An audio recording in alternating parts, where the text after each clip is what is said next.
I'm Dr. Callie Saris, and I'm going to explain how people of color are at high risk of dying from COVID-19 infection. I'm going to break down how racism causes Black and Latinx communities to die from COVID-19 at higher rates. Experiencing racism increases stress for Black and Latinx people, which increases their risk of health problems like diabetes and high cholesterol, which weaken the immune system in its fight against COVID-19. Act 1. What happens when a healthy person gets infected with COVID-19?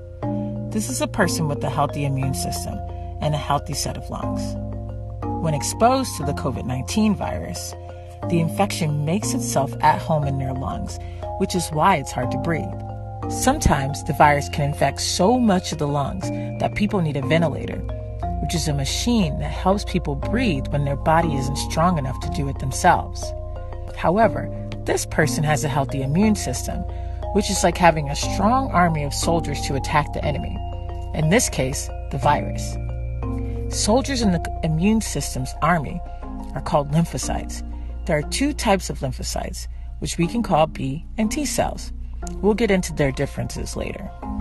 Whether the enemy is a virus like COVID-19 or a bacteria, they have markers on their surface called antigens that let the body know they don't belong. These markers are like the uniform an enemy soldier wears when fighting for the other side. Lymphocytes, our soldiers, recognize the antigen, which is the enemy uniform, and plan their attack. When it's time to attack, the B and T cells recognize the antigens on the surface of each little COVID-19 virus floating through the body. Then they go in for the kill. The B cells attach themselves to the antigen on top of the COVID-19 virus. Then they release chemicals to call their friends to help out with the fight. T cells work a little bit differently. They can swallow the COVID-19 particle whole to kill it. Act 2.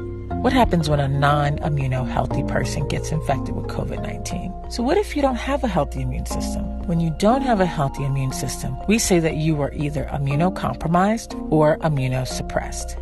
People who are immunosuppressed are missing large numbers of B and T cells. These people have autoimmune diseases like lupus, rheumatoid arthritis, or have had bone marrow or organ transplant, and they take medications that reduce the number of soldiers that are available to fight to very little. They could be taking steroids or chemotherapy drugs, which kill a bunch of faulty B and T cells that mistake the body for the enemy and attack the body.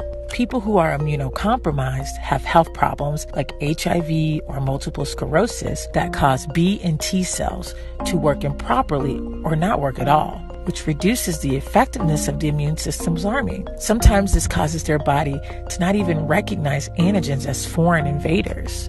So when COVID-19 infects the lungs of an immunocompromised or suppressed person, COVID then can easily invade the rest of the body because the immune system isn't strong enough. Why does this matter?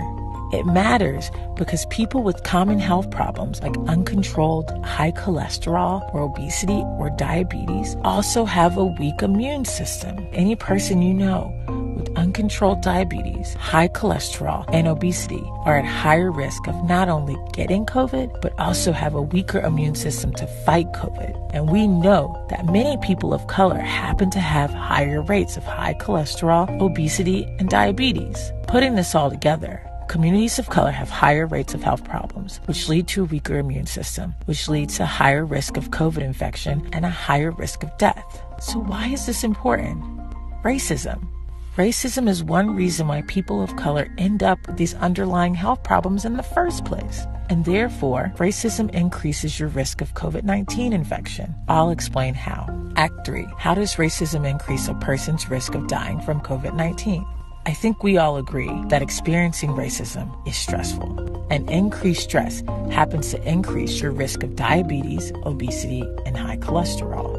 Stress does this by activating the fight, flight, or freeze system, which is the same pathway in our brain that was designed to be used when we face danger, like running away from a tiger.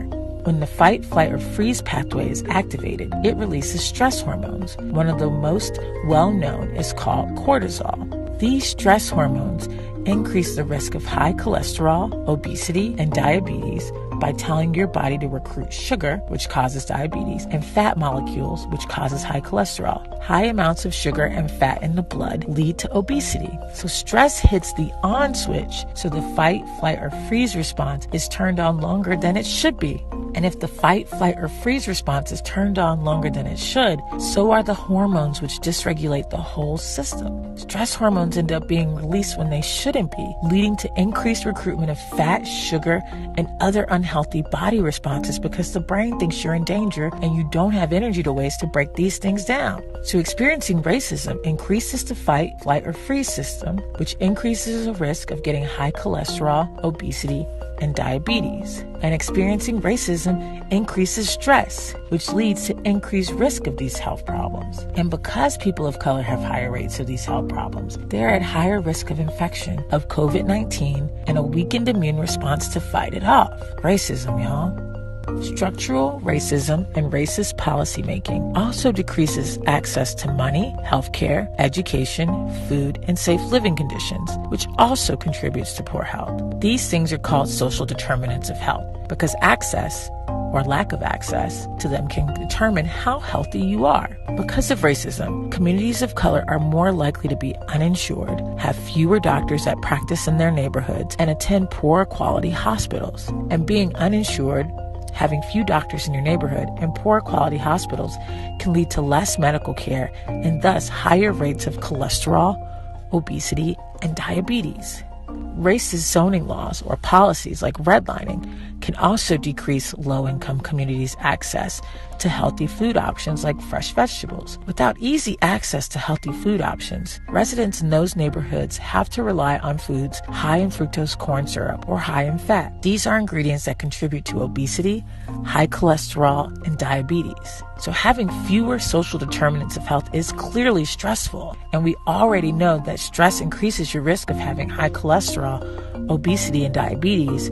But now we know that stress increases your risk of getting infected with COVID-19 and having a weaker immune system to fight it off. So in conclusion, racism decreases social determinants of health and access to a lifestyle with healthy food, quality health care, and safe living conditions. Not having a healthy lifestyle is stressful, and stress increases your risk of high cholesterol, obesity, and diabetes.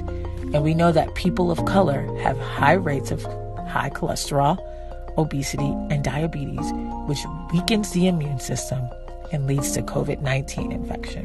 And that is how racism increases the risk of COVID-19 infection for people of color, and how protecting these communities from COVID-19 starts with addressing these structural racist factors that existed long before the virus did.